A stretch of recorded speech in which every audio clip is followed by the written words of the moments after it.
लड़के, चल तेरे को सिद्दीकी ने बुलवाया है। मुझे क्यों बुलवाया है? मेरे को क्या मालूम कि तेरे को क्यों बुलवाया? ये तो वो खुद ही बताएगा ना कि क्यों बुला रही है तेरे को। होगा कोई दफ्तरी काम या कोई कागजी कार्रवाई। अच्छा ये टसवे बहाने छोड़ और चल मेरे साथ। लाना मैं तेरी मदद कहिए देती हूँ। आजा आजा। ऐसे ऐसे ला ला ला ला ला ला ला ला ला ला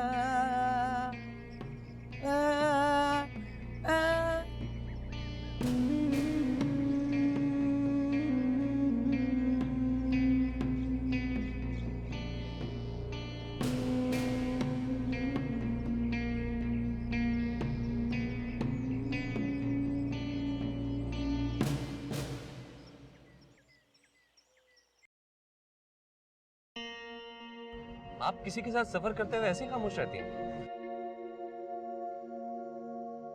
आप बात कीजिए, मैं जरूर सुनूंगी। मैं तो बात करता हूँ और करता ही रहूंगा।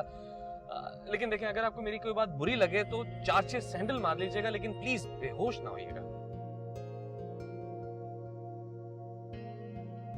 आप प्लीज ये हंसाने वाली बातें ना करें।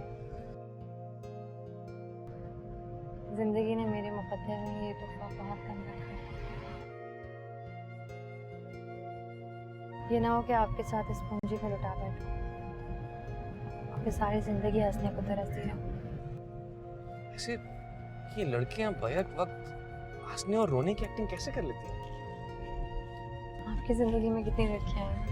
हाँ? मेरी जिंदगी में लड़कियां मेरी जिंदगी में लड़कियां क्यों आएंगी?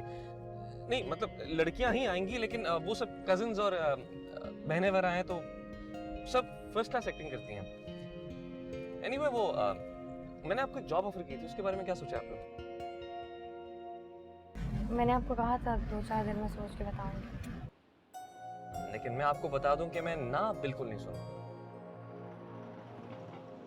इसका मतलब आप अपनी मनमानी भी करते हैं। चलें, शुक्र है आपने इतना तो माना कि मैं अपनी मनमानी करता हूँ। तो फिर ये भी सुन लें, अगर आप ना मानी तो मैं आपको जबरदस्ती दारुल मान से उठाकर अपने घर ले जाऊंगा।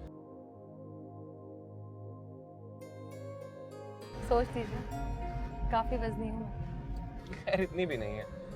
उस दिन आपको उठाकर एक कमरे से दूसरे कमरे में ले जाने का एक्सपीरियंस हो चुका है मुझे। नायाब, तुम्हें कितने लोग मिले जिन्होंने तुम्हारी तरफ गलत नजर से देखा, लेकिन सोप ने तुम्हारी तन्हाई का, तुम्हारी बेहोशी का या तुम्हारी लड़की होने का कभी फायदा नहीं उठाया। मतलब इसे वाकई तुमसे मोहब्बत है। बस यहीं पे रोक दीजिए प्लीज। लेकिन दारुल मान तो भी आगे है। इतना आगे नहीं है, मैं पैदल चली जाऊंगी। बस यहीं रोक दे। लेकिन गाड़ी के होते हुए आप पैदल क्यों जाएंगे? क्योंकि मैं नहीं चाहती कोई मुझे गैर मर्द के साथ देखे, मेरे बारे में कोई गलत राय करे। एक मिनट, मैंने आपको प्रपोज किया, आपसे इजहार मोहब्बत की, और इस सब के बाद भी आप मुझे गैर कह के हर्ट क्यों कर रही हैं? आपने जरूर किया है, लेकिन मैंने कोई हामी नहीं भरी। और एक बात और, जब मैं आपके घर पे काम करने के लिए आऊँ तो अपने घर वालों को कह दीजिएगा कि मेरे पास के बारे में कोई मुझसे ना पूछे। यानी आप मेरे घर आने के लिए मान गई? मैं भी सिर्फ डिस्कस कर रही हूँ, अपनी टर्म्स एंड कंडीशंस बता रही हूँ। हाँ, लेकिन आपके माजी में ऐसी क्या खराबी है जो आप उसका जिक्र भी नहीं करना चाहते? मेरे माजी में कोई खराबी नहीं है, सिर्फ तारीकी है। तारीकी और खराबी में बहुत फर्क होता है। मैं अपने माजी पर शर्मिंदा नहीं हूँ, लेकिन मैं नहीं चाहती मेरी जिंदगी की किताब को कोई मेरी मर्जी के बगैर पढ़े। ठीक है, मुझे आपकी तमाम शराइत मंजूर है, और मुझे इस बात का भी यकीन है कि जब आप मेरे घर आएंगी तो मेरे घर वालों के साथ साथ शायद मैं भी आपको पसंद आ जाऊं। मुझे ड्रॉप करने का शुक्रिया। खुदा हाफिज़।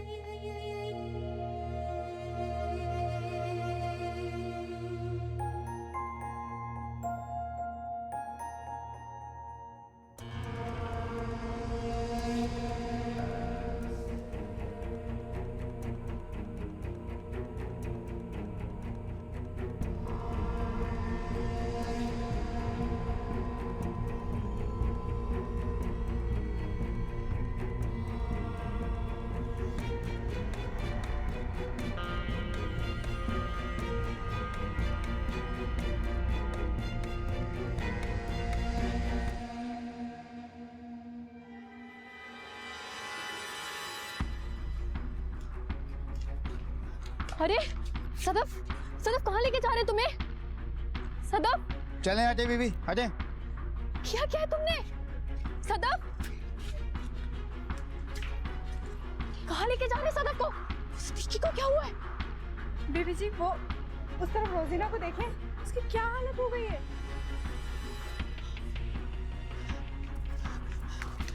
रोजीना, क्या हुआ है? क्या हुआ इसको? पता नहीं बाजी, अचानक से सुल्ताना ने शोर मचाना शुरू कर दिया कि सदफ ने सिद्दीकी को कत्ल कर दिया है। जब हम सब वहां पहुंचे तो सिद्दीकी मर चुका था। ये जब से इसी तरह सहमी हुई है, कुछ बोल ही नहीं रही है। कुछ बोले तो पता चले कि असल बात है क्या।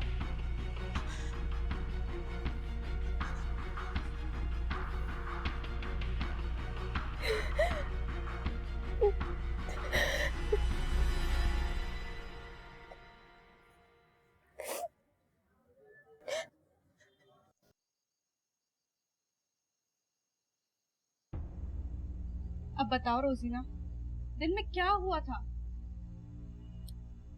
रोजीना कुछ बोलो, बोलती क्यों नहीं हो? आखिर क्या वजह थी जिसकी वजह से सदफ को सिद्दीकी को कत्ल करना पड़ा? रोजीना कुछ तो बताओ, क्या दिन भर से मुंह पर ताला लगाया हुआ है? कुछ तो बता।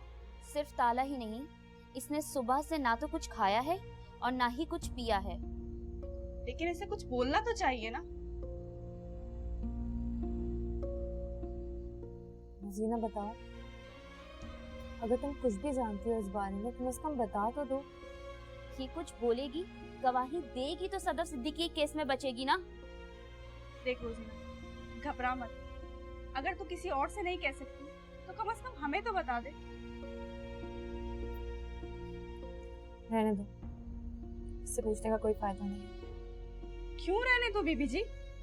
हमारी सदफ सलाखों के पीछे है, पर इसे तो कुछ नहीं हुआ ना। कंदील, अगर इसे कुछ ना हुआ होता ना तो इस तरह सदमे में ना बैठे। इसे अपने हवासों में नहीं है। इसे सदफ को सिद्दीकी का कत्ल करते हुए देखे कि मंजर इतनी आसानी से तो नहीं भूलेगी ना। इसे रहने दो, मैं सदफ के पास जाऊंगी, उसे जाकर खुद पूछूंगी ये क्या हुआ।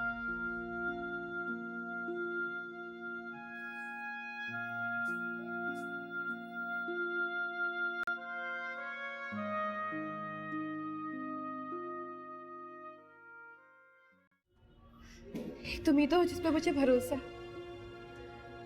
मेरी दुनिया में तुम्हारे अलावा है ही कौन? मुझे पता था कि तुम आओगी। क्या कर लिया तुमने? पहले ही तुम्हारी जिंदगी आसान थी, तो तुमने अपनी जिंदगी यहाँ मुंतखब कर ली। रोजीना की चीखों की आवाजों से मैं दफ्तर के अंदर गई तो वहां मैंने देखा उसके हाथों से, उसके पैरों से खून बह रहा था। लेकिन उस निकी को जरा सा भी रहम नहीं आया उस पे, जरा सा भी रहम नहीं आया उस पे। मुझे इतना गुस्सा आया कि मेरे सामने एक शीशे की बोतल पड़ी थी, उसको तोड़ा, वो कांच का हिस्सा उसके पेट में घुसाती रही जब तक कि वो मर नहीं गया, उसको।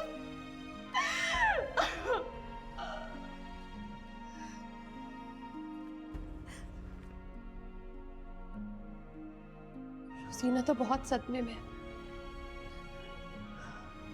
उसे तो बोला तक नहीं जा रहा। होश में होगी भी कैसे होगी वो होश में? मेरे जमीन पे कोई बोझ नहीं है, मेरे जमीन पे बीबी कोई बोझ नहीं है। एक औरत को जब मैंने उस हाल में देखा तो जो मुझे सही लगा मैंने वही किया। वो इसी के लायक था, ऐसे ही मरना चाहिए था उसे, ऐसे ही मरना चाहिए था। तो तुम क्या करोगी अब? जिंदगी भर चक्की पीसूंगी या फिर एक ही झटके में मर जाऊंगी। तुम सुनती होगी ना बीबी कि सरकार औरतों को फांसी नहीं देती है ताकि औरत जिंदा भी रहे, हर रोज मरती भी रहे। क्योंकि सरकार भी तो मर्दों की ही होती है ना। होती है ना, तो चाहती यही है, मतलब चाहते यही है कि औरत को जिंदा भी रखे और रोज उसको तड़पने के लिए छोड़ भी दे। मैं डॉक्टर सलमान से बात करती हूँ, वो तुम्हें यहाँ से रिहाई जरूर दिलाएंगे, क्योंकि तुमने जो कुछ भी किया है एक औरत की इज्जत बचाने के लिए किया है।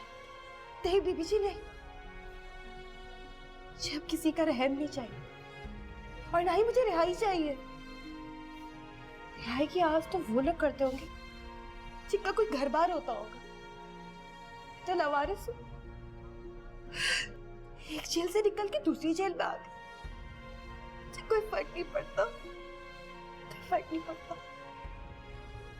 हिम्मत मत हारो सदफ, इंसान चाहे तो अपना मुकद्दर बदल सकता है। मुझे नहीं चाहिए ऐसी जिंदगी, नहीं चाहिए मुझे ऐसी जिंदगी, नहीं चाहिए मुझे ऐसी जिंदगी, नहीं चाहिए।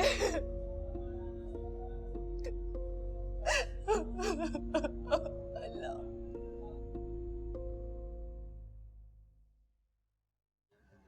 मेरे भाई की कातला के साथ किसी किस्म की रियायत नहीं करनी तुमने, बल्कि उससे बयान लिखवाओ कि सारा कसूर उस लड़की का है। मेरे भाई का कोई कसूर नहीं था, उसने जानबूझकर मेरे भाई का कत्ल किया है। अब ऐसा होना मुमकिन नहीं है शौकत।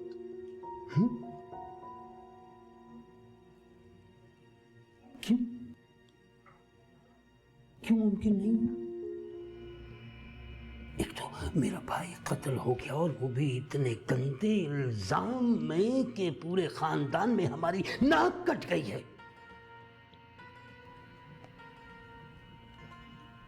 सिद्दीकी भाई के बेटे और बेटियां तो किसी को मुंह दिखाने के काबिल भी नहीं रहे।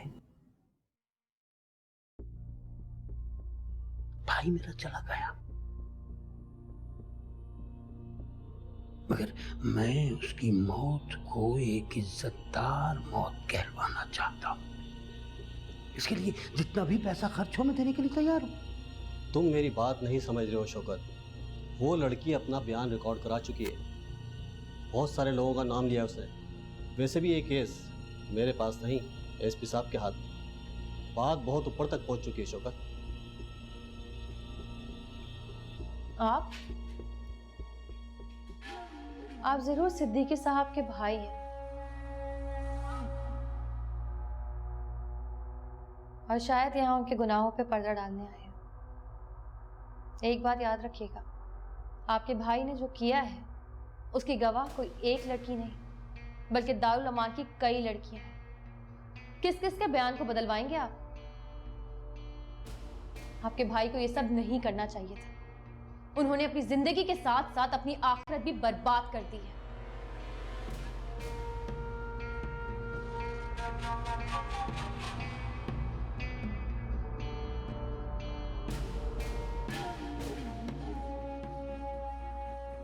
कौन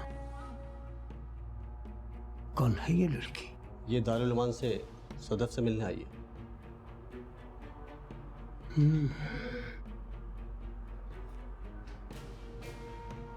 सिद्दीकी भाई का कत्ल और बदनामी इन औरतों को कितनी महंगी पड़ेगी, बहुत जल्द मैं इस लड़की को बता दूंगा। मैं किसी एक को भी छोड़ूंगा नहीं, किसी एक को भी नहीं।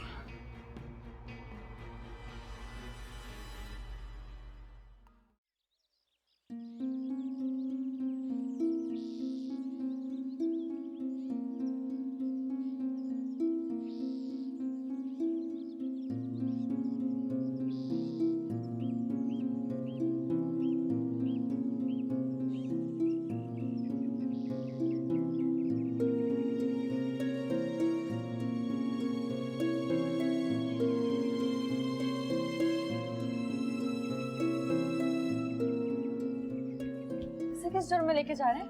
बीबी जी, सदफ ने जो पुलिस को बयान दिया था ना, उसमें सिद्दीकी के शरीक जुर्म इस सुल्ताना को और 2 लेडी डॉक्टरों को करार दिया गया है। सुना है कि 2 लेडी डॉक्टरों को तो पुलिस ले जा चुकी है और सुल्ताना को अभी ले जाया जा रहा है।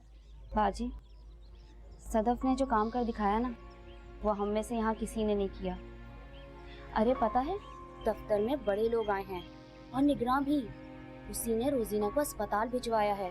और हाँ, सिद्दीकी की ना सही की हरामखोरियों की जांच पड़ताल हो रही है दफ्तर में।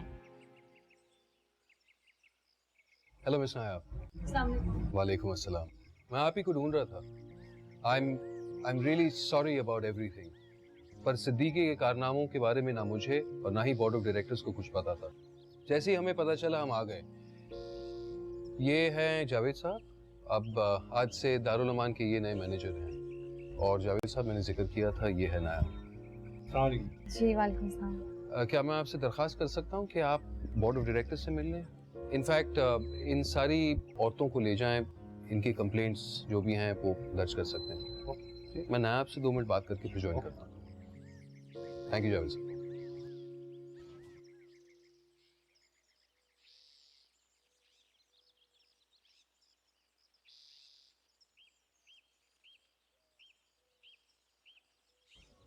शायद आपको याद होगा, इनफैक्ट मैंने पहले भी जिक्र किया है, पर मिस नायाब, ये जगह आपके रहने के काबिल नहीं है।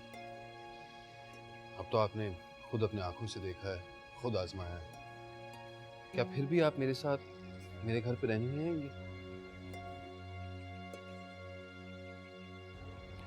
आपने दारुल अमान के लिए बहुत कुछ किया है।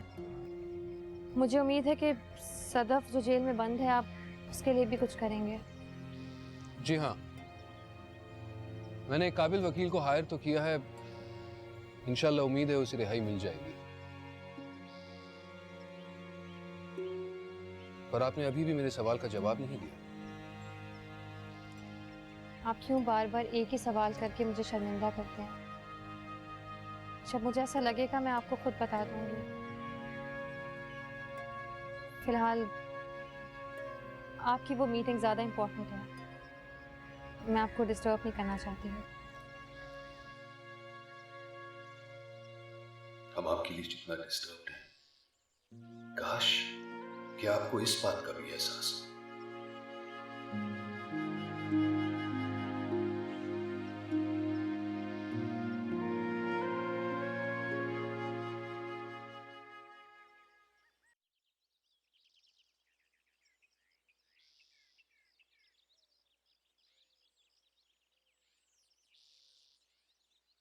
बीबी जी, वो तेरे से एक साहब मिलने आया है। सलमान साहब आए हैं? नहीं बीबी जी, उनको तो मैं जानती हूँ, ये कोई और साहब है। कोई और कौन आ सकता है? तुम्हें गलतफहमी हुई होगी, और कोई नहीं आ सकता। गलतफहमी कैसी बीबी जी? वो अपने नए निगरान है ना जावेद साहब, उसी के साथ हैं। सिलाई कढ़ाई वाले हाल में आ चुके हैं और वो साहब बार बार तेरा नाम ले रहा था, इसीलिए तो मैं आई हूँ। अच्छा, मैं देखती हूँ जाकर।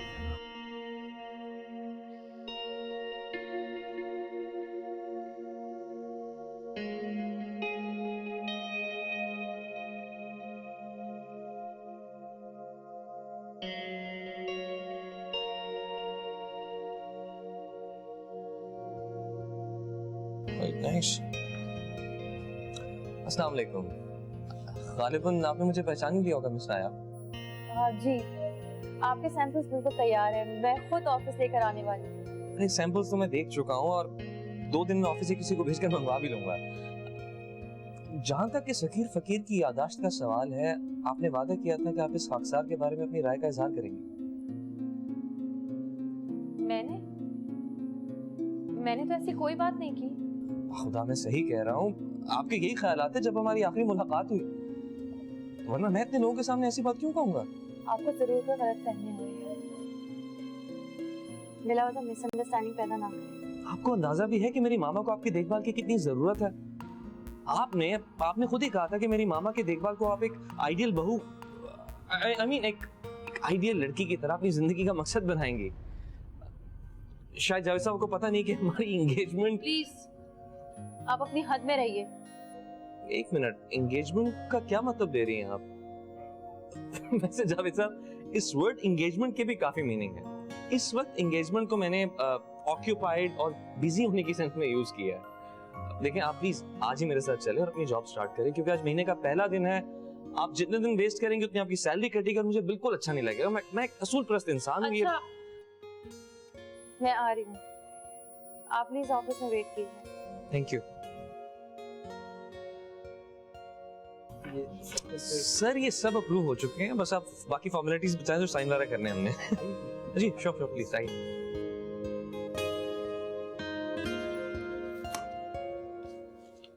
जा रही है बेबी? जाना तो पड़ेगा ना, देखो जिंदगी किस रास्ते लेकर जाती है। मेरी दुआ है कि तुम्हें तुम्हारा शौहर सुहाबुद्दीन मिल जाए। मेरा शौहर? तुम लोगों को मेरे शौहर के बारे में कैसे पता? मैंने तो कभी किसी को नहीं बताया। तूने जब सदफ को अपनी कहानी बताई थी ना, उस रात उसने हम सबको तेरी कहानी बताई। वो तेरे लिए बहुत रो रही थी बीबी। सदफ तो खुद वो होती है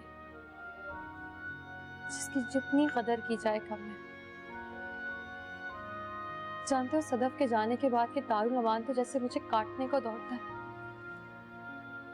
जिंदगी इतनी खौफनाक, इतनी खाली हो गई है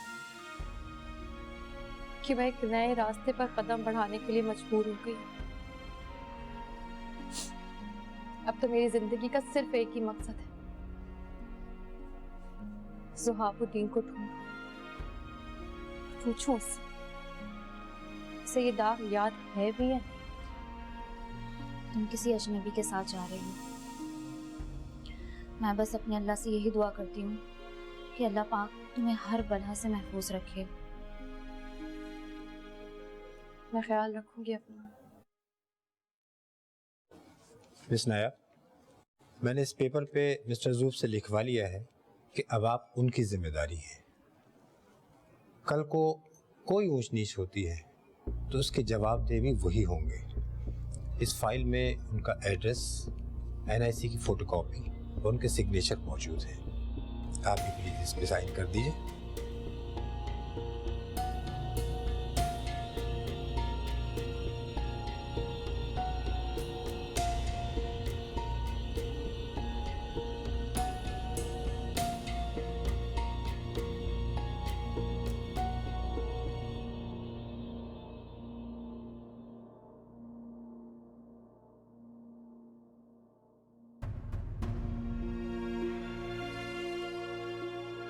मैं चलती हूँ, तुम सब भी अपना ख्याल रखो।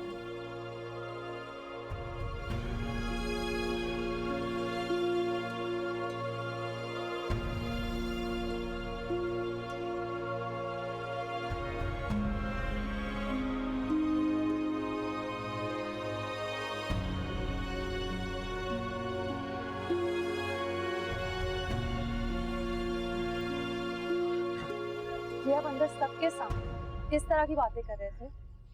कुछ तो मेरा लिहाज किया होता आपने। अगर ये खादिम ऐसी बातें ना करता तो क्या आप इस खाकसार के साथ चलने पर राजी होती?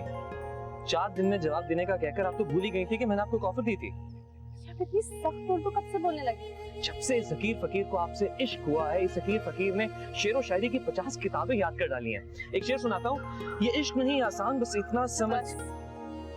अगर आपका दिल शेर व शायरी से भर गया तो ये बैग गाड़ी में रखवाने मेरी मदद करेंगे? हाँ क्यों नहीं, खादिम हाजिर है, प्लीज आइए। डॉक्टर सलमान के बाद ये दूसरा शख्स है जो अपनी मोहब्बत तो जरूर जता रहा है, मगर शराफत के दायरे में दिल की बात भी कह रहा है, मगर हंसी मजाक में।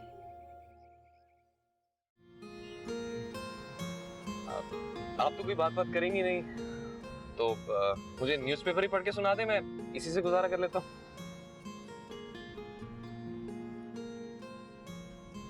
वाकई बहुत दिमाग खराब। अरे खराब नहीं है, बहुत अच्छा है। आप जानती हैं, कॉलेज में मेरे प्रोफेसर्स मेरे दिमाग पर रिसर्च करना चाहते थे कि कहीं ये दिमाग आइंस्टाइन वाला दिमाग तो नहीं है, लेकिन उन्हें क्या पता था कि आइंस्टाइन के दिमाग में दिमाग के अलावा कुछ भी नहीं था। जहाँ तक मुझे याद है आप पहले तो ऐसे नहीं थे, आज पता नहीं क्या हो गया। हम टोटली बदल चुके हैं। इस इश्क ने हमें बदल कर रख दिया है। वो एक शेर भी था ना कि इस इश्क ने कर दिया हमको निकम्मा, वरना हम भी किसी काम के थे। वैसे एक बात मैं दावे से कह सकती हूँ, आप अच्छे भले इंसान को पागल कर देते हैं। देखिए, इंसान पागल हमेशा इश्क में होता है, और ये मेरी खुशकिस्मती होगी कि आप मेरे इश्क में मुब्तला हो जाएं। देखिए, आपको पागल नहीं कह सकते, इसलिए मैंने इश्क में मुब्तला का लफ्ज इस्तेमाल किया। Point to be noted. देखिए, इस वक्त मैं आपके साथ तफरी करने और ये हंसी मजाक करने नहीं निकली हूँ। बिल्कुल मैं जानता हूँ, इस वक्त आप मेरे साथ गुस्सा निकालने निकली हैं। जैसे कोई इंसान किसी खास दिन किसी खास काम से जाता है, शॉपिंग करने जाता है, घूमने फिरने जाता है, आप गुस्सा निकालने निकली हैं। गाड़ी रोकिए यहीं पर। क्यों, क्या हुआ? मैंने कहा ना गाड़ी रोक दो प्लीज। लेकिन हुआ क्या है? आप मुझे अपने घर का एड्रेस दे दो, मैं खुद पहुंच जाऊंगी। अरे नहीं नहीं, प्लीज, आई एम सॉरी, मैं वैसी कोई बात नहीं करूंगा। आप प्लीज नाराज ना हो, आई एम सॉरी। चुप, चलो।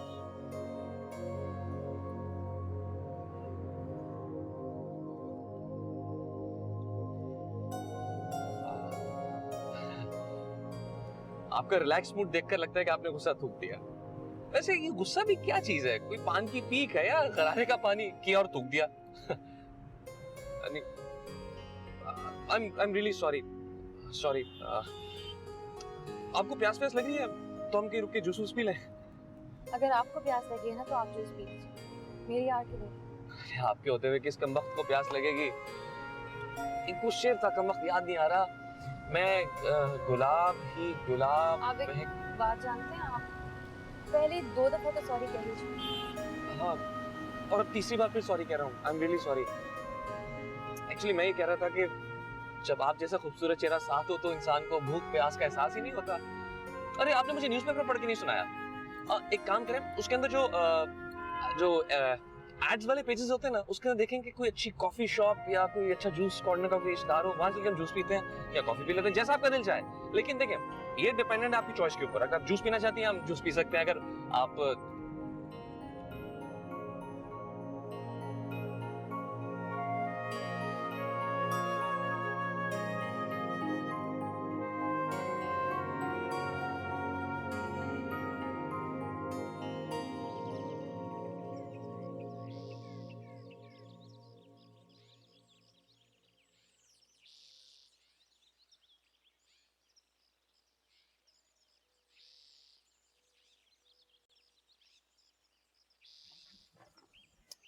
आइए प्लीज मैम, 1 मिनट।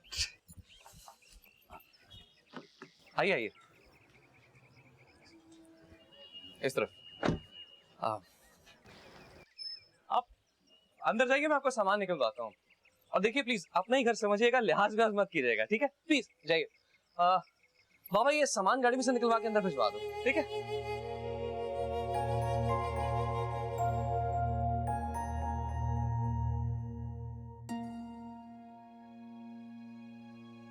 अस्सलाम वालेकुम। ओहो, मैंने कितनी मर्तबा कहा है इस लड़के से, मैं अल्लाह के फजल से बिल्कुल ठीक हूँ, चल फिर सकती हूँ। इतने रोज आना एक नए डॉक्टर को लाके खड़ा कर देता है। मामा, ये डॉक्टर नहीं, नायाब। कौन नायाब? मामा, नायाब जो आज से आपकी देखभाल करेंगी। आपसे एक बार जिक्र भी किया था मैंने। और नायाब, ये है मेरी मामा तमन्ना बेगम। इतनी अच्छी सी प्यारी सी शक्ल की लड़की से अच्छा लगेगा मुझे काम करवाते हुए? बेटियां माओ की खिदमत करती हैं तो नौकरानी तो नहीं बन जाती हैं, है ना बेगम साहब? बेटी भी बनती हो और माँ को बेगम साहबा भी कहती है। बहुत अफसोस हुआ मुझे तुम्हारी इस बात से। I'm really sorry, मामा, मैं 1 मिनट नायाब को उनका रूम दिखा दूं, फिर आपके पास आ जाएंगे। आप प्लीज इस तरफ आइए। बाबा, सामान गेस्ट रूम में ले आना।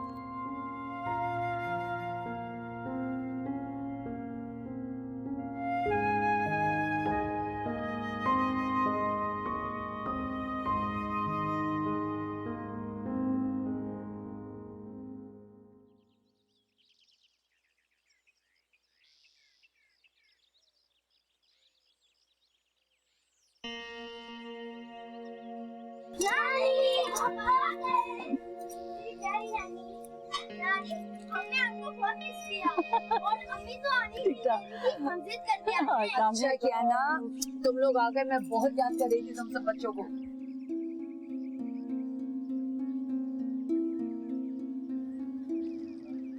अम्मी, ये कौन है? अरे ये नायाब है, इसे ज़ोक ने रखा है मेरी देखभाल के लिए।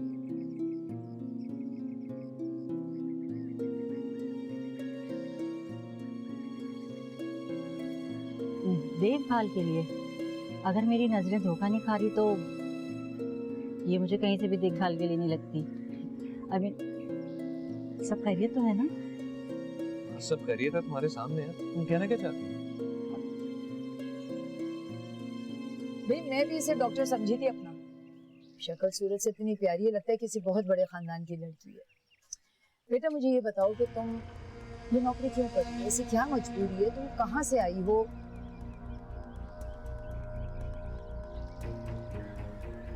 जी मैं दारुल अमान से आई हूँ। क्या? दारुल अमान? दारुल अमान से आई हो? तो ऐसी क्या मजबूरी है तुम्हें, क्या जरूरत पड़ी है तुम्हें ऐसी नौकरी करने की?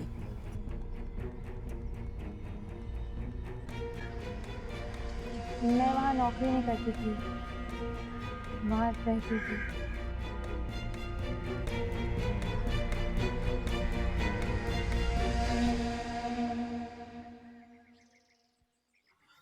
अच्छा बाकी बातें बाद में हो जाएंगी, तुम बताओ कमरान भी नहीं है? हर दफन का आना जरूरी है, मैं आ गई काफी है। तो फिर आ जाएंगे, मैं आप लोगों के लिए जूस लेकर आती हूँ। इससे बोले काम क्या करे साथ में। काम करो, इनके लिए चाय बनाओ। तो बहनों के लिए नहीं कर सकते?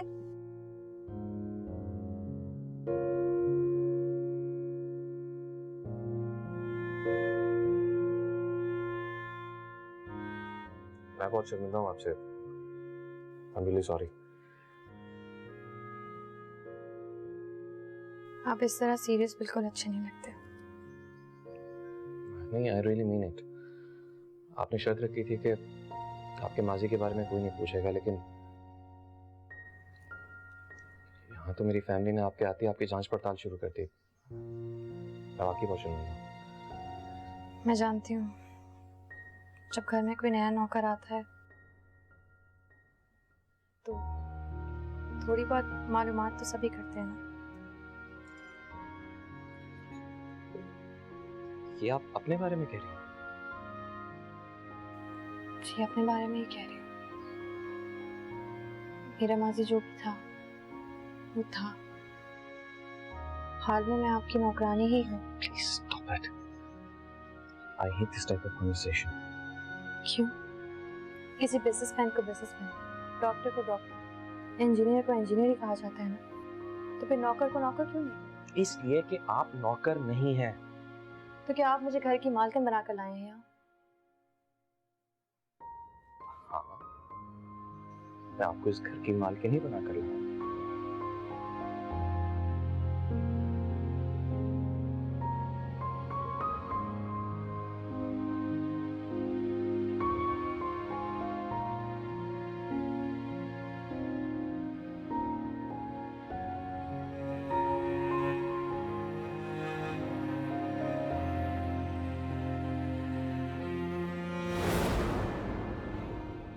नैनों से नैनों का रिश्ता है बरसों का, ये है जियो